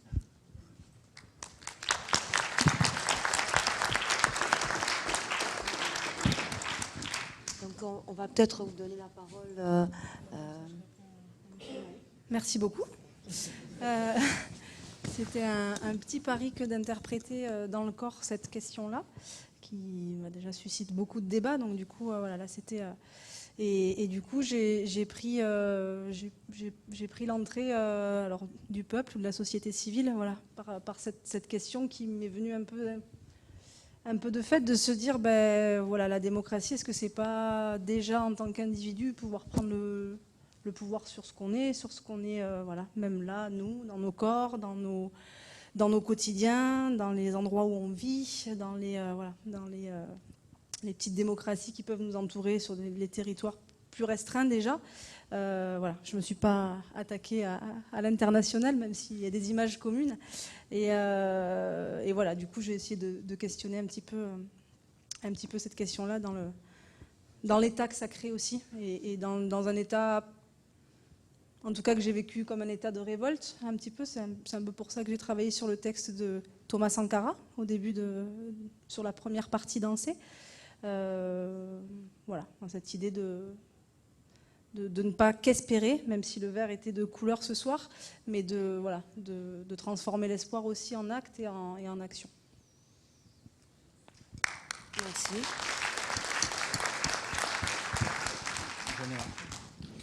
Alors je vais essayer de prendre les questions dans l'ordre.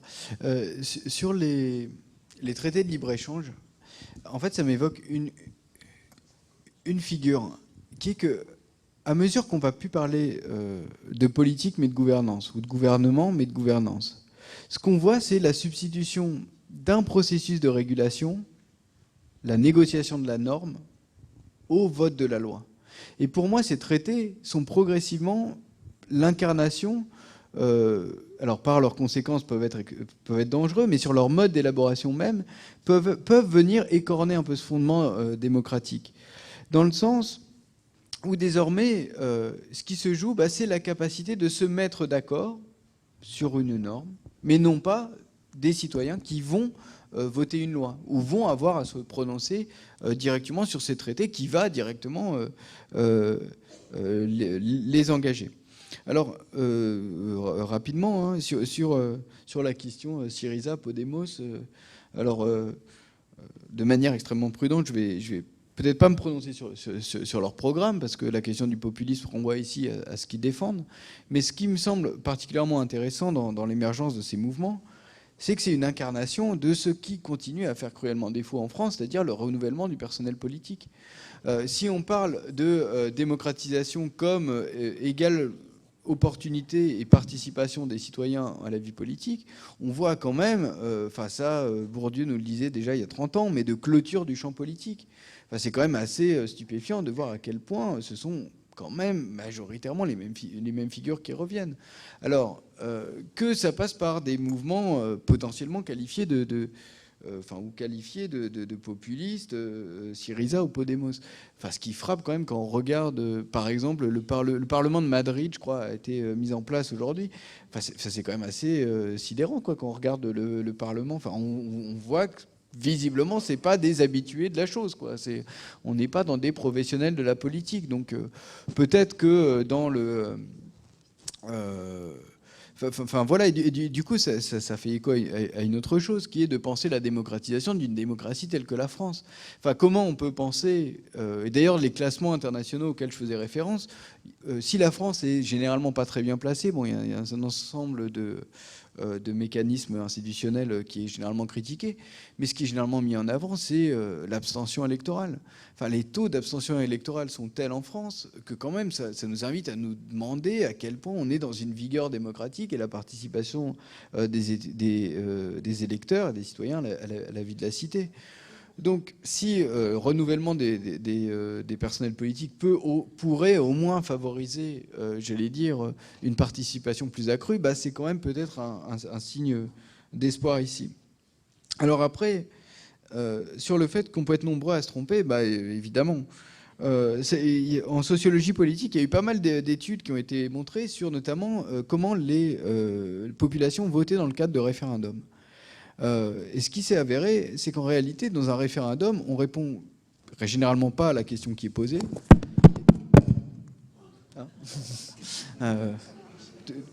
Tout va bien quand même. Oui. Donc, on répond généralement pas à la question posée. Les logiques explicatives du vote, c'est-à-dire la manière dont on va se prononcer, sont finalement très loin de la rationalité ou du fait d'avoir tort ou raison. C'est-à-dire qu'on se prononce effectivement soit sur des questions qui ne sont pas posées, soit en fonction d'appartenance sociale, enfin que sais-je. Et donc, ça pose... Ça revient périodiquement, la question de est-ce qu'on devrait mettre telle ou telle question au référendum, c'est-à-dire faire en sorte que les citoyens se prononcent. Alors, l'un des piliers du système représentatif français, c'est qu'il n'y a pas de mandat impératif, c'est-à-dire qu'une fois que la personne est élue, elle peut faire ce qu'elle veut. Et elle n'est pas engagée par un mandat qu'elle doit mettre en œuvre. Et donc... Oui, mais tout de même, quand il n'y a pas du tout d'utilisation du référendum sur de grandes questions, c'est pas forcément très... c'est un peu révélateur d'un... Oui. Oui. Alors, est-ce que je veux dire que le référendum doit être complètement abandonné ? Non, mais il y a des moments du référendum et il y a des contextes du référendum. C'est-à-dire que le problème du référendum, c'est que généralement, il se déroule dans un contexte où on ne va pas répondre à la question qui est posée. Si demain, vous faites un référendum, allons-y carrément, sur la déchéance de la nationalité, les résultats qui vont être fournis vont être influencés par le fait que le débat est totalement hystérisé et qu'il y aura des messages politiques qui vont passer par là.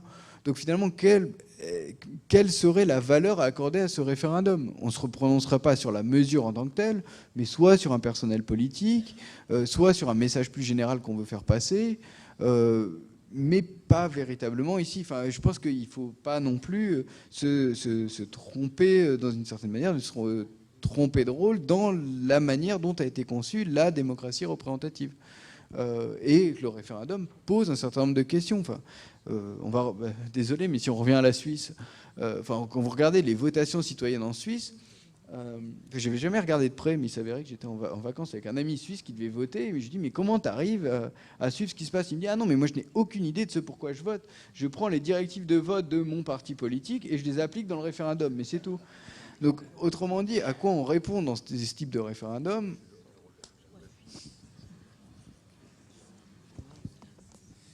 Donc, quelques autres questions. Oui, j'ai une question que vous avez... Pardon, excusez-moi. Vous avez parlé de la construction de la démocratie, c'est un sujet passionnant. Vous avez évoqué le rôle de l'économie, le rôle du changement du personnel politique, le rôle des Nations Unies, etc. Vous n'avez pas mentionné le mot de l'éducation et de la formation, et notamment de l'éducation des femmes, ni du rôle de la culture. Alors, indirectement peut-être, l'UNESCO travaille là-dessus, donc il y a une des agences spécialisées qui travaille là-dessus. Mais est-ce que c'est pas une des clés, c'est pas l'école ? Alors, oui, bien évidemment. Le problème, c'est comment on le fait. Et c'est-à-dire, en matière d'éducation, la coopération dans le domaine de l'éducation va prendre des formes extrêmement variées, selon les écoles qu'on va cibler, selon le type de programme que l'on va chercher à soutenir. Donc il y a évidemment quelque chose à faire. Enfin, vous avez parlé à la fois d'éducation et de culture. Alors, vous avez des lectures du système international qui identifieraient des cultures politiques. Alors, c'est une notion quand même très dérangeante, quoi, parce que on aurait l'impression que certaines cultures, certains systèmes de représentation seraient par définition réfractaires à tel ou tel mode d'organisation politique. Mais pour ce qui est de l'éducation des femmes, et même plus généralement ce qu'on va appeler l'autonomisation, alors c'est très très moche en français, l'autonomisation des femmes, mais disons davantage d'égalité entre hommes et femmes, on se rend compte que là, il y a un processus et une ambition extrêmement délicate mais impérieuse à réaliser. Enfin, quand on a en France moins de 30% du personnel politique, enfin de nos députés et de nos représentants qui sont féminins, ça pose quand même question. Et pour rebondir sur la question du personnel politique, le Sénégal, par exemple, est à 50% de femmes dans sa propre assemblée. Donc, en l'occurrence, le caractère occidental ou non de la démocratie est à relativiser. Le problème, c'est que quand vous regardez concrètement ces programmes, notamment mis en œuvre par l'UNESCO de promotion de la démocratie, c'est quand même souvent assez creux. C'est-à-dire que vous allez avoir des normes véhiculées dans les écoles, mais une réalité sociale et politique qui est à 100 lieues de ce qui est diffusé dans ces écoles. Et l'association entre les deux, c'est là où il y a problème. Et que, j'allais dire, même un des effets peut-être encore plus paradoxaux, c'est que plus vous allez renforcer cette diffusion par l'extérieur de ces valeurs démocratiques, plus ce que vous risquez de générer, c'est aussi, d'une certaine manière, une fuite des étudiants vers ces mêmes pays étrangers plutôt que de la mobilisation locale. Madame, alors j'ai une question peut-être qui va aussi vous paraître un peu bizarre, mais vous nous avez présenté donc la démocratie telle qu'elle est vue de nos jours au niveau mondial, les directions mondiales de la démocratie. Mais est-ce que, d'après donc, vos connaissances universitaires, voilà, sur les différents pays que vous avez pu étudier, est-ce que vous avez pu voir d'autres démocraties, mais avec de différents modèles qui auraient pu s'instaurer? Il a parlé de la Grèce. Pour moi, c'était un peu une tentative d'autres directions démocratiques qui ont été, dès leur émergence, on leur a demandé de se taire avant qu'elles aient pu vraiment naître. Mais est-ce qu'il y en a eu d'autres au niveau de l'histoire et au niveau de l'histoire des pays en général et voilà, au niveau de la géographie? Oui, non, vous avez quand même des épisodes historiques qui peuvent être intéressants sur ce point de vue. Enfin, même en France, hein, si on remonte à la Commune, on est quand même loin dans l'organisation de la Commune à l'organisation démocratique actuelle. Après, j'allais dire, sur ce schéma de démocratie représentative, plutôt que de substituer un autre schéma, ce que l'on observe principalement, ça va être le développement de pratiques différentes. Enfin, ce qu'on va appeler la démocratie participative, de proximité, l'instauration de budgets participatifs dans un certain nombre de villes. C'est-à-dire qu'en gros, les citoyens doivent se prononcer sur ce à quoi vont servir leurs impôts. Enfin voilà, c'est surtout peut-être ça qu'on va voir se développer. Vous avez des formes très locales de démocratie. Enfin, on en parlait il y a une dizaine d'années beaucoup avec cette démocratie participative à Porto Alegre, etc. Donc il existe des formes diversifiées. Vous avez dans la science politique plein de manières de la caractériser, la démocratie de proximité, participative, discursive. Et généralement, tous ces différentes alternatives chercheraient à compenser les écueils de cette démocratie représentative, qui, à mesure qu'elle se développe, se clôture. Alors elle se clôture, vous avez évoqué Syriza, du fait des personnels politiques, elle peut se clôturer aussi du fait de modes de scrutin qui ne permet pas l'émergence et la possibilité d'un renouvellement.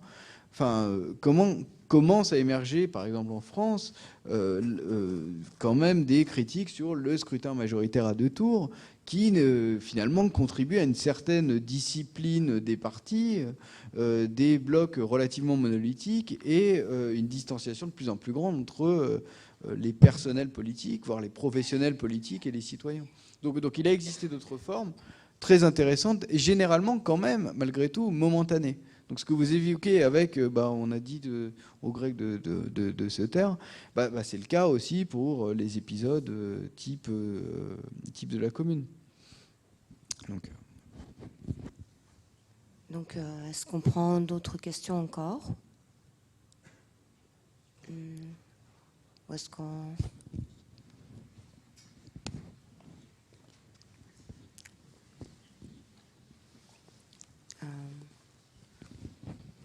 Je sais pas si on remercie nos intervenants. Madame, là.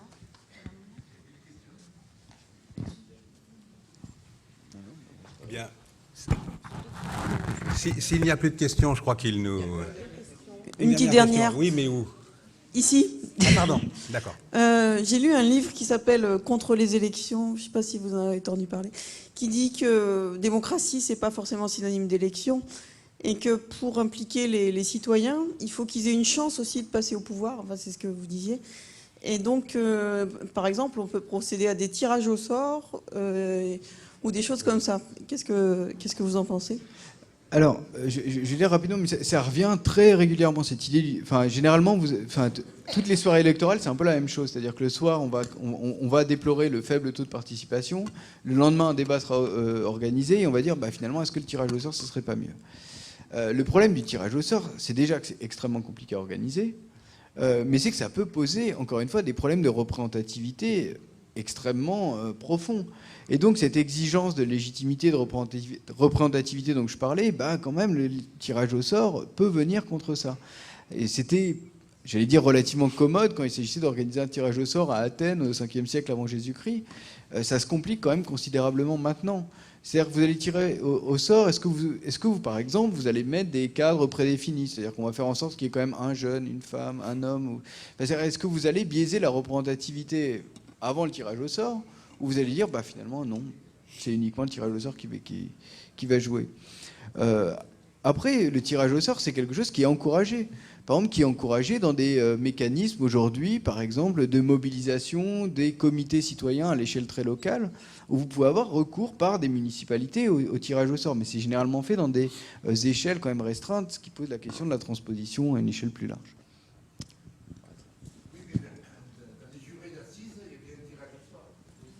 Oui, mais il ne s'agit pas de se prononcer sur une loi qui va engager tout le monde. Ouais. Bien, écoutez, merci. Je crois que nous sommes tous très heureux et nous vous remercions très sincèrement, donc aussi bien notre danseuse que notre orateur. Merci.